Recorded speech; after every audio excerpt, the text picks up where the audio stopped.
Ma'am Tiruchendur போறேன், திருவண்ணாமலை போறேன். கால் கெடுக்க வெயிட் பண்ணாலும் பல மணி நேரம் ஆகுது சாமி பார்க்க. இதுக்கு ஏதாவது டிப்ஸ் இருக்காங்க மேம்? ஒரு பவர்ஃபுல்லான சூட்சுமம் இருக்கு, சொல்லட்டுமா?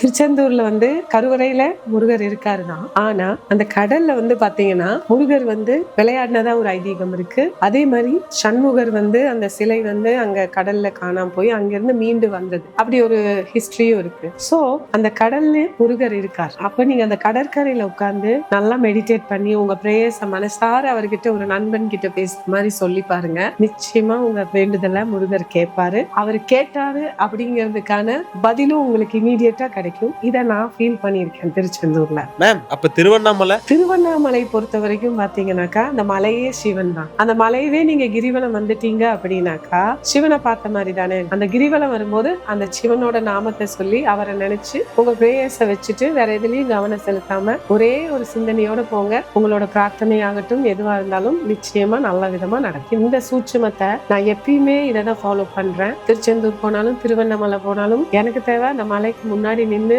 நல்லா பிரார்த்தனை பண்ணுவேன். அதே மாதிரி திருச்செந்தூர் போனாலும் அந்த கடற்கரையில உட்காந்து நான் நல்லா வேண்டிட்டு வருவேன். அப்ப பல மாதங்கள் நான் கடற்கரையில தான் உட்காந்து என்னோட பிரார்த்தனைகளை வேண்டி இருக்கேன். பல பிரார்த்தனைகளுக்கு விடைகள் எனக்கு கிடைச்சதும் அந்த கடற்கரையில தான். இந்த மாதிரி நீங்களும் ஃபாலோ பண்ணிருக்கீங்களா? கமெண்ட்ஸ்ல சொல்லுங்க.